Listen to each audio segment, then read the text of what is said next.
Hi guys, it's Mrs. Sorensen. I am here to read you more of Ranger in Time, Escape from the Great Earthquake. Chapter 3, Shaking Stairs and Falling Bricks. Ranger stepped carefully through the kitchen. Pots and pans and bricks littered the floor. Broken plates, bowls, and teacups spilled from a toppled cupboard. The girl wasn't here. Ranger had practiced finding people in the rubble of a torn-down building, but never one that was shaking all around him. He made his way through the mess to the staircase. Shards of shattered glass danced down the rattling stairs. Step by step, Ranger climbed until he reached the top. The trembling finally stopped, but a big piece of furniture blocked Ranger's way. He climbed up on it with his front paws. There! The girl knelt in the middle of the hall. She was hunched over, crying into her gently cupped hands. Ranger barked. The girl looked up, her eyes wide with surprise.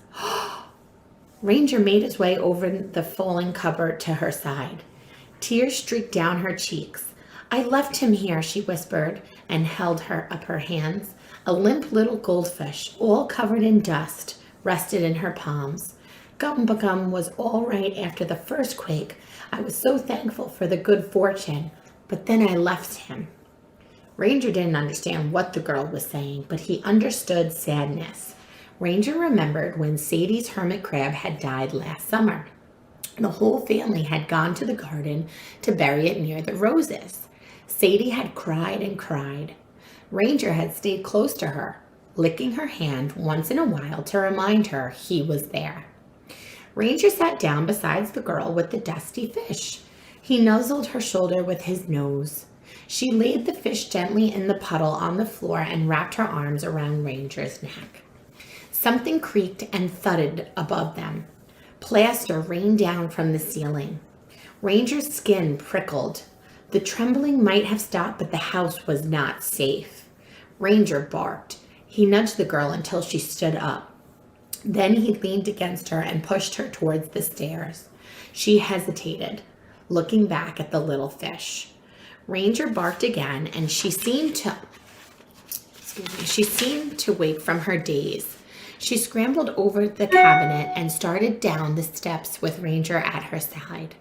The house groaned, and a huge timber crashed through the ceiling into the hallway behind them.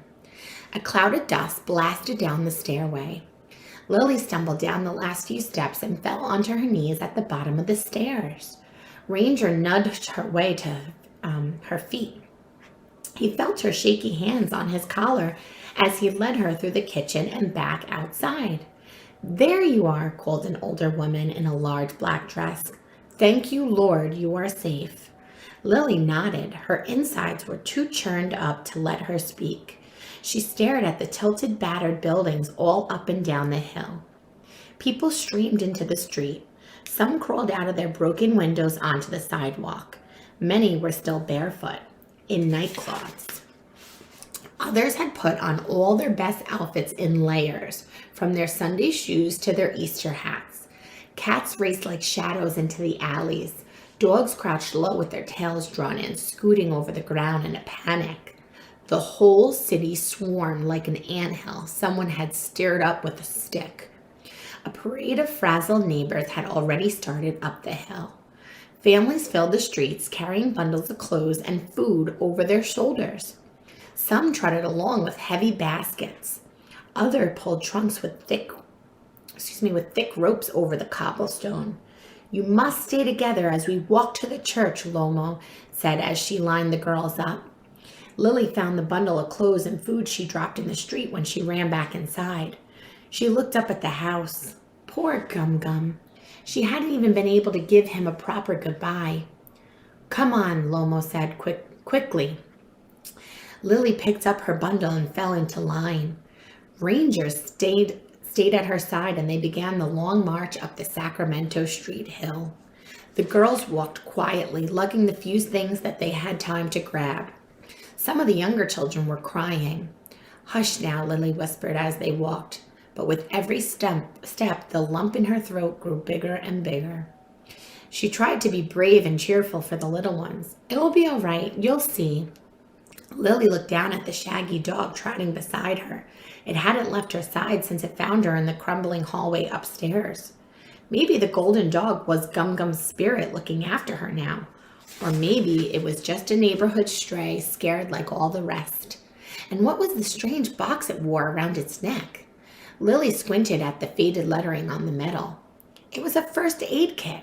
Someone must have given it to the dog to carry as they fled. Lily looked around, but she couldn't see an owner. Wherever the dog had come from, Lily was very thankful. The feeling of its warm, solid body under her trembling hand was the only thing that kept her moving through the torn-up streets. Chapter 4. Into the Smoke. The streets teemed with people pushing baby carriages and wagons and wheelbarrows, all piled with their things. Lily passed a man pushing an entire sofa heaped with his belongings. He mounted roller skates on the sofa's legs so it would roll. His face was red and sweaty as he huffed and puffed his way up the steep hill. For once, Lily was thankful that she had only a few possessions to her name. Others who had come on the steamer to America had extra clothing and gifts from their loved ones. But Lily had arrived for the month-long journey with only a small basket. It held her bedding, shoes, and a few biscuits. At night, she slept on a canvas bunk in the ship's hot, stuffy hold. She spent her days searching the seas for spouting whales and practicing the stories she would tell immigration officials when she arrived. America had a strict law banning most Chinese immigrants. Lily's family had sent her with the phony papers that said she was the child of a merchant, so she was allowed to come. But that was a lie. Her parents actually sold her as a servant. They simply didn't have enough money to feed Lily and her younger brothers, so they sent her off, hoping she might find a better life across the sea. When the ship docked in San Francisco, officers searched Lily and loaded her onto a cart with the others, paper daughters, who had come ashore. As the cart rolled through the streets, people began throwing litter at the wagon. They shouted at the newly arriving children to go home. Lily wished she could have. Instead, she moved into the house of a wealthy Chinatown merchant who beat her when she didn't work quickly enough. Lily stayed there for 4 years until the night Lomo came crashing through the door with the police and brought Lily to the mission house. Lily lived there with Lomo and the other girls and women now.